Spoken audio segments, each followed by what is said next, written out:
Good morning, જય શ્રી કૃષ્ણ. સ્વાગત છે તમારા બધાનું આજના એક નવા બ્લોગમાં. સરસ મોર્નિંગ થઈ ગઈ છે, નાહી ધોઈ અને ફ્રેશ પણ થઈ ગયા છીએ. અને કાલનો બ્લોગ તમે જોયો, એમાં આપણે ભૂતનાથ મહાદેવના દર્શન કરાવ્યા અને પોરબંદરની ચોપાટી. તો કેવો લાગ્યો એ જરૂરથી કહેજો. અને જો હજુ સુધી ના જોયો હોય તો જલ્દી જોઈ લેજો. અને હવે રસોઈનો ટાઈમ થઈ ગયો છે, તો રસોઈમાં આજે પિંટુને શાક અને રોટલી ચોળીને ખાવાના છે, તો એ બનાવવાનું છે. તો ચાલો હવે કિચનમાં જઈએ, ત્યારે કન્ટિન્યુ કરીએ. હવે હું કિચનમાં આવી ગઈ છું અને આજે પણ પિંટુને અત્યારે સાંભાર અને રવાના ઢોકળા ખાવા છે, તો એ બનાવી નાખ્યા છે. અહીંયા એક થાળી રવાના ઢોકળાની થઈ ગઈ છે. એની સાથે આજે હું પણ એ જ ખાઉં છું. તો મારો સાંભાર છે, અહીંયા એનું સાંભાર છે, અહીંયા મમ્મી પપ્પા માટે ચોળાફળી બટેટાનું શાક બનાવવાનું છે, સુધાન રાખ્યું છે. અહીંયા બીજી પ્લેટનો રેડી છે ખીરું, અને આ વ્હાઈટ ચટણી છે. અને આપણે અહીંયા લોટ બાંધીને પણ રાખી દીધો છે. તો ચાલો હવે હું જમી લઉં, કારણ કે પિંટુને હજી ભૂખ નથી લાગી. અને એ પછીની પ્લેટમાં એને જમાડવાનું છે, ત્યાં સુધીમાં સાંભાર ઠરી જાય. તો હવે જમી અને એને જમાડીને પછી શોપ પર જવા માટે નીકળવાનું છે. તો ચાલો બધાએ ઈડલી અને સાંભાર ખાવા. ચાલો તો મારી પ્લેટ રેડી છે, હું જમી લઉં.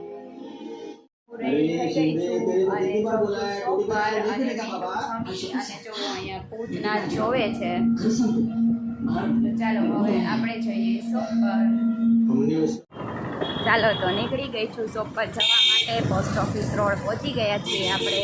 તો ચાલો હવે ફટાફટી શોપ પર પહોંચી જઈએ. ખૂબ જ તડકા પડવા માંડ્યા છે. ચાલો તો હવે અત્યારે હું પહોંચી ગઈ છું શોપ પર.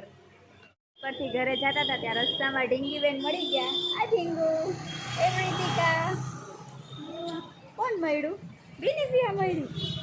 ગધુડી ક્યાં જવું છે? હે ઢીંગી ઓફિસ જવું તારે? હે મમ્મા સાથે ઓફિસે જાય છે ઢીંગો? એ ગતુડો મારો ગતુડો. ઘરે પહોંચી ગઈ છું અને કાનુનું હજી ભૂતનાથ અહીંયા પૂરું નથી થયું, તો એ ભૂતનાથ મૂવી જોવે છે. હવે એન્ડ જ છે. હમણાં એને લીંબુ શરબત પીધું છે, તો હવે પછી કહેશે નાસ્તો બનાવશું. અને આજે એનું ક્લીન શેવ કરવા માટે આવવાના છે ભાઈ. તો એ આવી જાય, સેવ થઈ જાય, પછી ફ્રેશ થઈ જાય, પછી આપણે ક્યાંક આંટો મારવા માટે જઈશું. તો આજે જમવામાં પિંટુને ખાવા છે આલુ પરોઠા અને નારિયેળની જે આપણે ચટણી બનાવીએ છીએ રેગ્યુલર ઈડલીમાં એ. અને અત્યારે મેં બટેટા બાફી લીધા છે અને લોટ બાંધું છું. તો જો અહીંયા બટેટા બાફીને રાખ્યા છે ઠરવા માટે, અને અહીંયા હું લોટ બાંધવાની તૈયારી કરું છું. તો હવે લોટ બાંધી લઉં અને પછી આપણે માવો બનાવી લઈએ અને પછી આલુ પરોઠા બનાવશું. તો હવે લોટ પણ બંધાઈ ગયો છે અને બટેટા ઠરી ગયા છે, એનો માવો પણ બનાવી લીધો છે. જો અહીંયા રેગ્યુલર માવો છે અને આ પિન્ટુ માટેનો મોળો માવો છે. તો ચાલો હવે પિન્ટુને આલુ પરોઠા બનાવી દો. અને અત્યારે એ એકવાર ચા હારે ખાશે અને પછી એને પાછી ભૂખ લાગશે ને તો પછી ચટણી હારે ખાશે. તો ચાલો હવે એક પરોઠો અત્યારે બનાવી દઈએ. એને ભૂખ લાગી છે, આજે નાસ્તો નથી કર્યો તો પેલું જમી લે છે. ચાલો તો અહીંયા પરોઠા બનાવવાનું સ્ટાર્ટ કરી દીધું છે અને અહીંયા ચા બનાવીને રાખી છે. તો અહીંયા પિન્ટુનું આલુ પરોઠું અને ચા રેડી છે. તો હવે થાળ ધરી દઈએ અને પછી એને જમાડી દઈએ. ચાલો તો હવે આપણો થાળ ધરાઈ ગયો છે. અહીંયા બોલો જલારામ બાપાની જય. હવે અત્યારે જમીને ફ્રી થઈ ગયા છીએ અને આજે મંગળવાર છે, તો મેલડી માતાજીના મંદિરે દર્શન કરવા માટે અને ભવનાથ આંટો મારવા જઈએ છીએ. હું રેડી છું અને કાનો રેડી થાય છે. કાનો રેડી થઈ ગયો? ચાલો તો હવે જઈએ મંદિરે. તમે જઈએ છીએ અને કાનો ડ્રાઈવ કરે છે સિંગલમાં, એકલો મસ્ત ટાઈમ આજે ડ્રાઈવ કરે છે. તો ચાલો હવે જઈએ મંદિરે. અરે કાણવા ચોક પહોંચ્યા છીએ.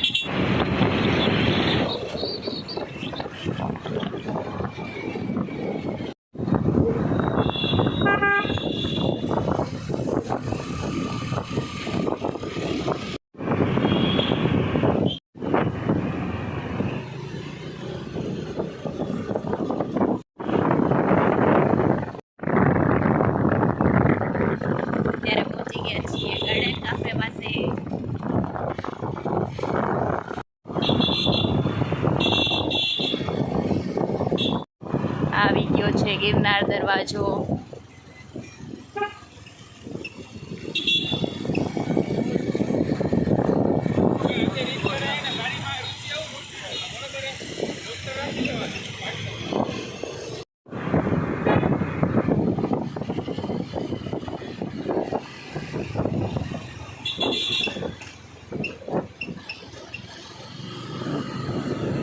આવી ગયું છે ધ ફન લિયો રિસોર્ટ.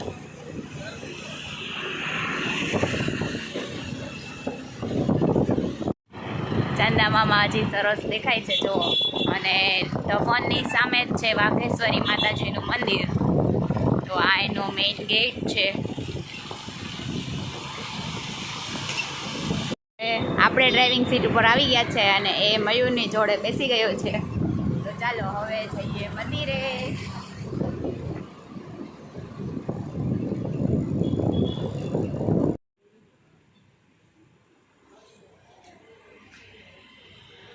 એ છે રામ ટેકરી ને અહીંયા છે પરશુરામ ભગવાનની મૂર્તિ ને આ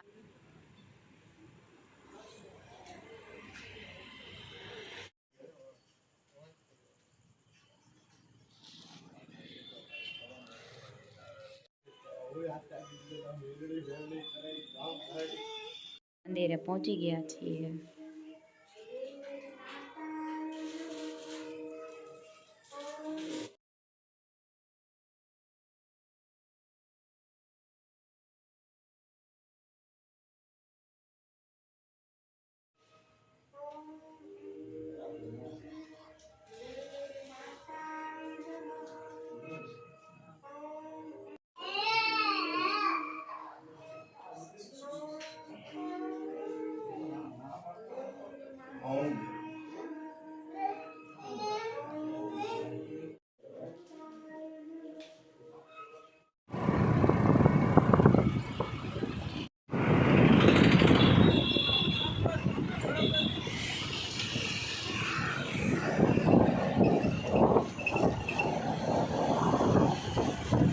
જો ભવનાથની ગ્રીનરી ને મસ્ત ઠંડો ઠંડો પવન આવે છે.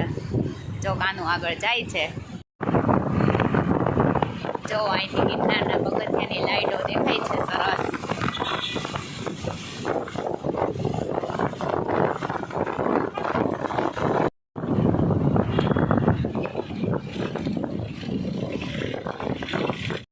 ચાલો આ છે મુચકુંદ ગુફા અને આ છે દામોદર કુંડ રાધા દામોદરજીનું મંદિર.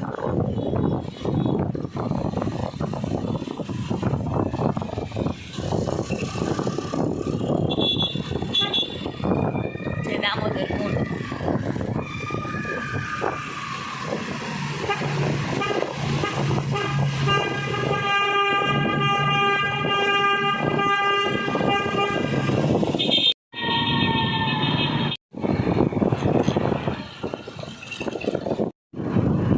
રોકડિયા ભજીયા.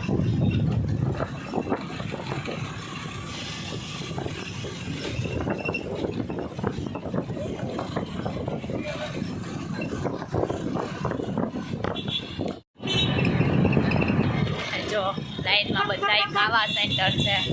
ભવનાથનો કાવો વખણાય જુનાગઢમાં.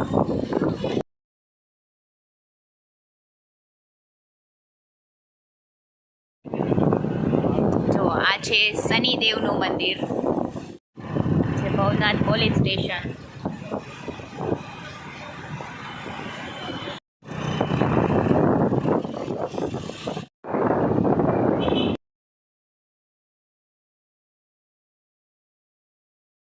છે ભવનાથ મહાદેવનું મંદિર.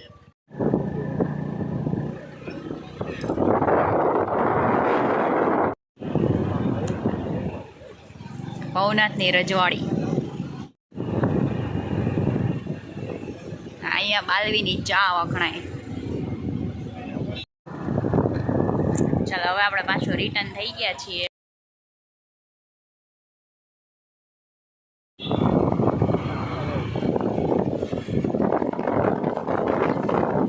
ચાલો તો હવે ઘરે જઈએ છીએ. તો આજના વિડીયોનો એન્ડ અહીંયા જ કરું છું. આઈ હોપ કે તમને વિડીયો પસંદ આવ્યો હશે. જો પસંદ આવ્યો હોય તો તેને લાઈક અને શેર કરી દેજો. અને જો ચેનલમાં નવા હોય અને ચેનલને સબસ્ક્રાઈબ ના કરી હોય તો જલ્દી કરી દેજો.